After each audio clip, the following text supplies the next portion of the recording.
Assalamualaikum warahmatullahi wabarakatuh. Selamat pagi anak-anak, berjumpa lagi dengan Pak Wahab. Pada pertemuan kali ini kita akan belajar tema 7 subtema 2 pembelajaran kelima tentang perkembangan teknologi produksi sandang. Sebelum kita mulai, mari kita baca suratul Fatihah terlebih dahulu. Semoga ilmu kita bermanfaat. Al-Fatihah.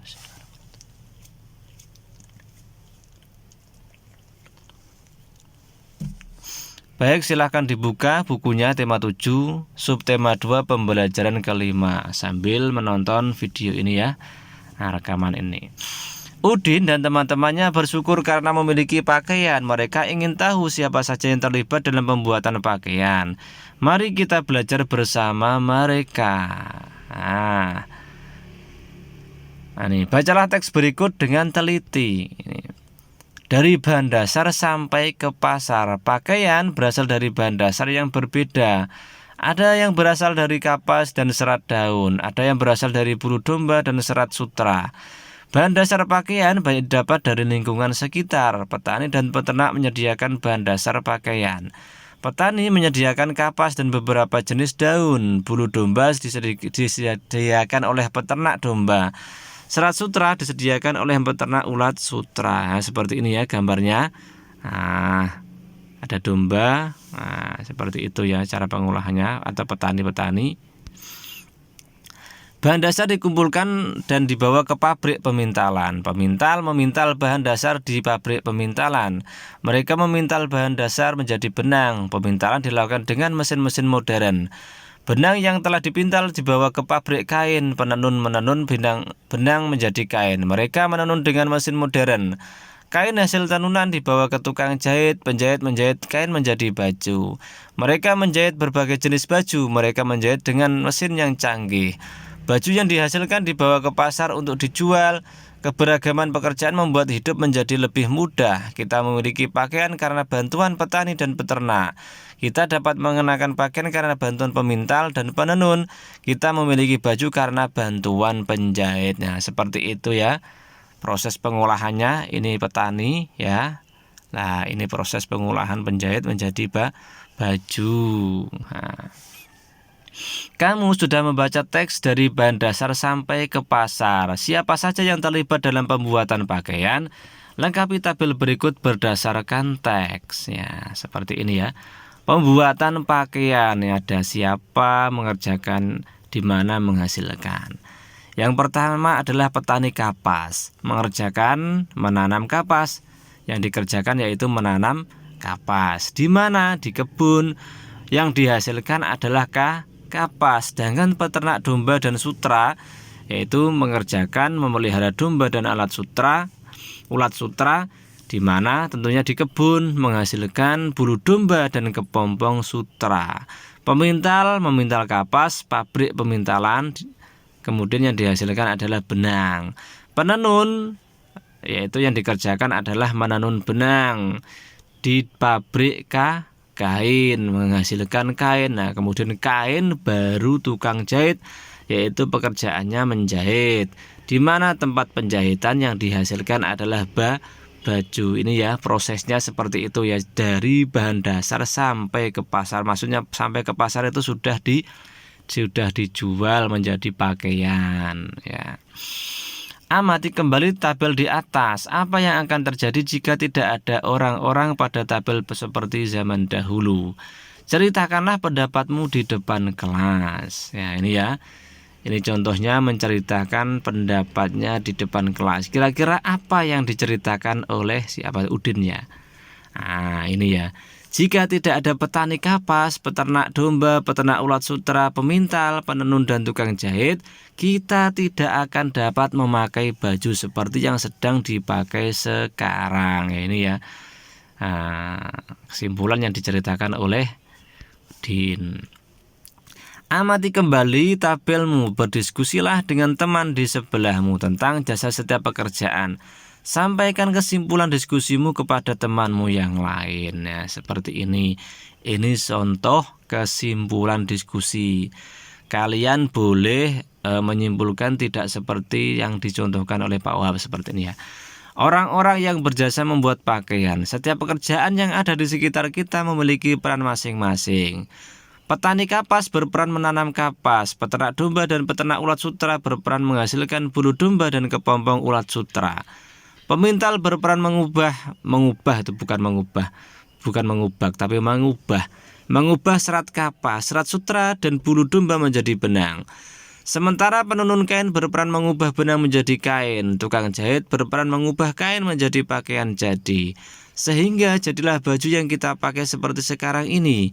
Model dan jenis bajunya pun bermacam-macam. Jika tidak ada mereka, tentu kita tidak dapat memakai baju seperti yang sedang dipakai sekarang ya. Itu contoh kesimpulan dari diskusi kepada temanmu. Nah, ada banyak jenis pekerjaan di sekitarmu. Ada penjahit, pedagang, abang becak, guru, dokter, dan lain-lain. Mereka berjasa kepadamu tanpa kamu tahu. Bersyukurlah dan berbuat baiklah kepada siapapun. Masih ingatkah kamu dengan motif kain kesayangan Ibu Udin? Salah satu motifnya adalah persegi. Nah, ikutilah langkah-langkah berikut. 1. Gambarlah persegi di atas karton dengan panjang sisi 5 cm. 2. Guntinglah gambarmu dengan rapi. 3. Jiplaklah bangun persegi yang kamu buat di buku latihanmu. 4.